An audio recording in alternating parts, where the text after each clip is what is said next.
Hello everyone, welcome back to Classic Comics. This is my review of The Expanse Season 6, Episode 3, Force Projection. Once again, we start on Laconia beyond the Ring Gate. Kara is in a classroom. Now, after class, her little brother wants her to play soccer with him and some others. She refuses and goes out to the site where she saw the alien dog and the bird creatures. Now, there she discovers that the drone she used in the previous episode is fixed and working again. She also discovers that the alien mother bird is alive again. Apparently, the alien dog has repaired the drone and the bird. Excited about this, she runs home to tell her parents, but when she gets home, she learns that her little brother has been killed in an accident. Meanwhile, a joint fleet of UN and Martian ships arrives at Cere, and they discover that Marcos had abandoned the station. They suspect a trap of some kind, but they only find the remaining people on the station, about 1 million Belters. They soon learn that before leaving, the Free Navy stripped the station of everything that was useful, and left the 1 million people on Ceres with only enough food and water to feed themselves for 3 weeks. Avasarala realizes that this is the trap Marcos set for them. In order to fight Marco, they need Ceres as an operating base, but now the 1 million people on the station are dependent upon the UN and Mars for survival. This at a time when Earth is in ruins due to the asteroid attacks, and the UN is already struggling to provide for the people on Earth as it is. The Rocinante is en route to Ceres, and then we get a nice scene between Amos and Bobby. Amos mentions the Canterbury, and they both reflect on how they really haven't even given the Cant much thought in a long time. Then Amos tells Bobby about Ceres, mainly that they have good noodle shops and brothels, which is apparently all he knows about the place. Holden tells Naomi about his concerns with ships passing through the ring gates and disappearing. He mentions that he has a lot of data involving the ring transits and asks her to help him dig through it. On board the Pella, Philip sees more reports about the Free Navy leaving Ceres and learns that in some places in the belt, people are calling Marcos and his followers cowards for abandoning the station. Philip confronts Marco with this, and Marcos tells him that they had to abandon Ceres because they couldn't have been able to hold it, and now they've weakened the UN and Mars forces by leaving them with this problem that will become a drain on their resources. He also tells Philip that the Belters on Ceres are weak and can't be trusted because they spent too many generations working with the Inners, and makes it pretty clear he just doesn't really care about what happens to them. Now, Drummer and Walker rendezvous with some other Belter ships that are part of the Golden Bow faction, and these other ships agree to help Drummer and Walker raid Marco's hidden supply depots. Then Marcos gets a message from Prax, the botanist that they helped back in Season 2. He's back on Ganymede, and he tells Amos that one of his co-workers has discovered a new way to grow food using a new type of yeast that can produce food using only CO2 and some waste products as a food source. He knows that Amos is connected to powerful people like Avasarala and asks him to forward the data about it to them so that they can help Earth with its food crisis. Now, back on Ceres, the military is starting to distribute food and supplies to the Belters when a series of explosions tears through the station. Then the Pella detects a lone drive signature and discovers that it's the Rossi en route to Ceres, and it's all alone.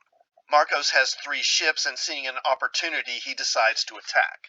We then get a great battle sequence as the Rossi tries to flee from Marcos' forces. The Free Navy attacks with torpedoes, and the Rossi manages to intercept them. Then the Rossi uses its railgun to take out one of Marcos' ships. And then a second ship has to disengage to help the damaged one, and the Pella pursues the Rossi alone. The Rossi tries to destroy the Pella with its railgun, but misses. Then Bobby notices that when the Pella evades, it's always moving to port. She takes control of the PDCs, and when the ship dodges to port again, she hits them with PDC fire, which damages the Pella, rendering it helpless. With the Pella disabled, Holden tells Marco to surrender. Marco refuses, and then Bobby launches a missile to destroy them, but then Philip appears on the monitor, and Holden, not wanting to have Naomi watch her son be killed, disables the missile, which causes it to hit the Pella harmlessly. Then the Pella reboots its systems, and then the Pella retreats. In the aftermath of the battle, Marco criticizes his crew for failing to defeat the Rossi.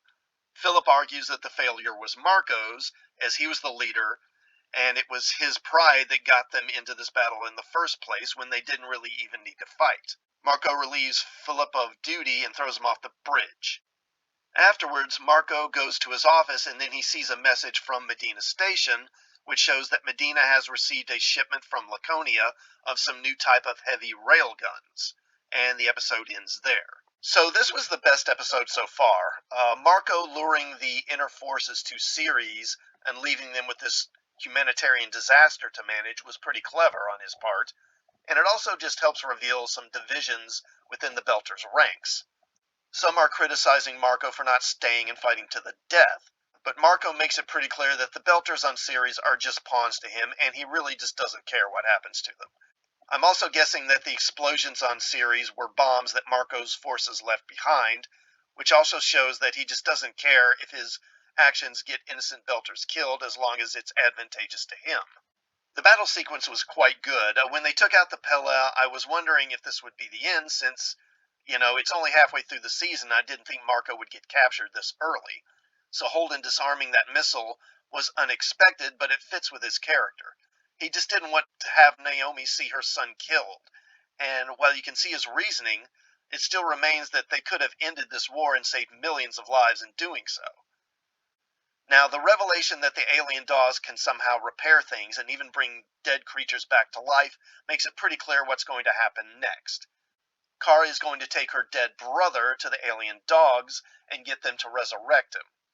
So it'll be interesting to see how her parents and the Martian military react when they find out about that. Laconia is also where these new railguns that Marco is getting came from. So the Martians are continuing to supply and reinforce him, apparently. And we end with that shot of these new railguns, and it's clear that Marco has something up his sleeve, but it's not clear what it is. Anyway, we're halfway through this final season, and so far so good. Let me know what you think of this season so far in the comments. Also, please like this video before you leave, and also please sub to the channel and hit the bell for notifications, and I'll see you all next time. Thanks for watching.